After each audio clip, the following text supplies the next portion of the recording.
Many children in the North and South were involved in the Civil War in some way. Some were in the war, and some had family members who were sent away to war. Many young soldiers enlisted as musicians, drummers, pipers, or buglers. Some assisted surgeons standing by while limbs were sawed off. The lives of soldiers and non-soldier children were very different. This boy was a young soldier in the Civil War. This clip is a diary of a young girl whose family was in the middle of the war.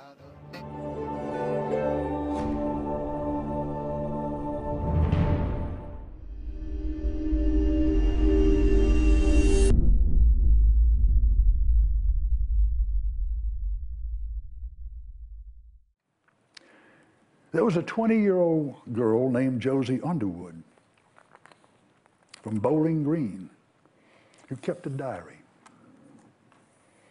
She had so many relatives at Shiloh that she was almost caught up in the battle as much as she would have been if she'd been into fighting herself.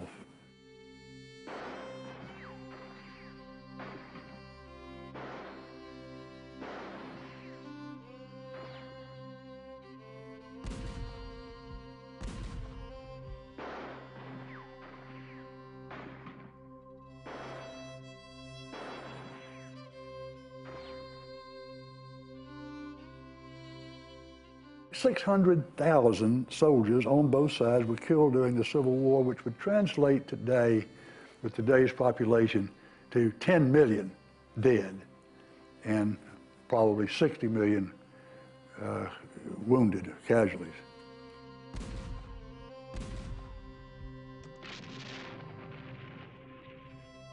Hers was a particularly poignant story because her family was staunch Unionists in a town that was predominantly pro-Confederate.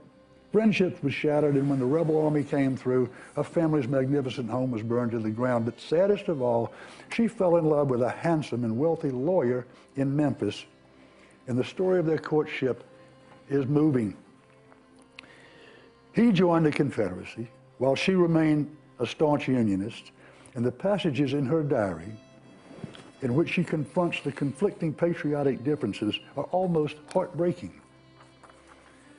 In the end, of course, he is killed, and she seems never to forgive herself.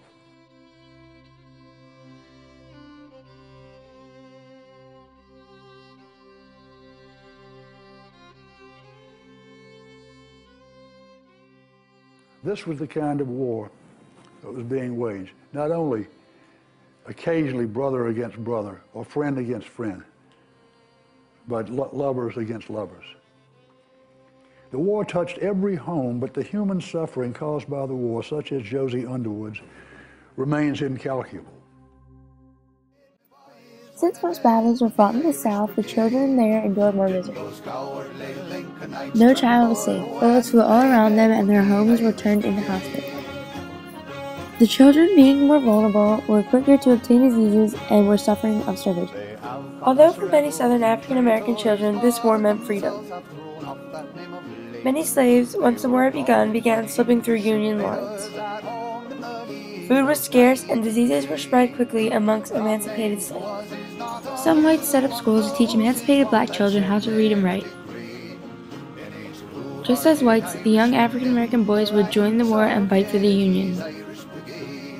Even through the war, children kept up their childish ways. Children read magazines, sent food packages to loved ones in the war, pretended that they were in the war or the nurses in the war.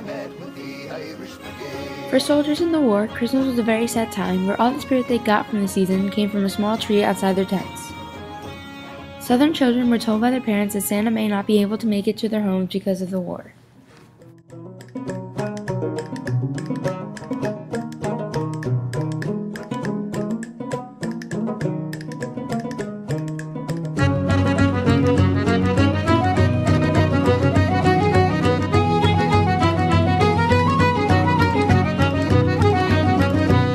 Well, I am a modern hero, my name is Paddy Carney. Not long ago I landed from the bogs of sweet Killarney. I used to cry out. This is a diary entry of someone who was in the 3rd Regiment. Till Tilly Pierce was born in 1848 and when the battle began had lived all her life in the village of Gettysburg. Tilly witnessed the entire battle and published her own observations 26 years after the event. She said, "What a horrible sight. There they were, human beings, clad almost in rags, covered with dust, riding wildly, pell-mell down the hill toward our home, shouting, yelling most unearthly cursing, brandishing their revolvers and firing right and left." On July 1st, she escaped to a safe house, and she had the first encounter with the tragedy of the war.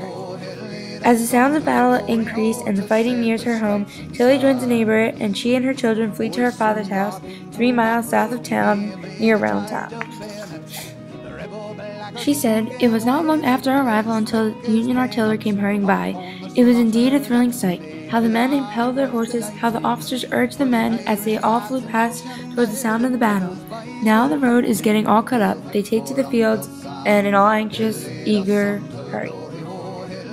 Suddenly we behold an explosion. It is that of a caisson. We see a man throw high in the air and come down in a wheat field close by. He is picked up and carried into the house. As they pass by, I see his eyes are blown out, and his whole person seems to be one black mass. The first words I hear him say are, 'Oh dear, I forgot to read my Bible today.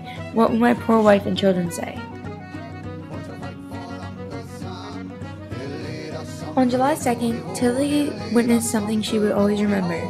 Tilly remains in the Workard House home carrying waters to passing Union troops, while others bake bread for the soldiers. Towards noon, she witnesses an incident at the front of the house. "I noticed a poor worn-out soldier crawling along on his hands and knees. An officer yelled at him with cursing to get up and march.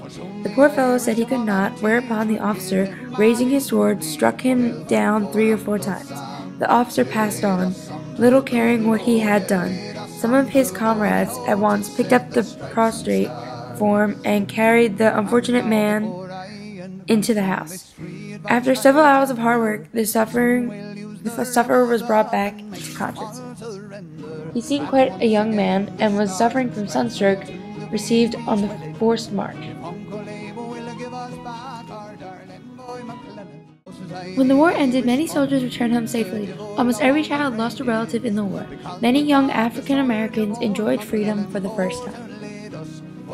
For Uncle Sam, he'll lead us on to glory, ho, he'll lead us on to glory, ho, to save the stripes and stars.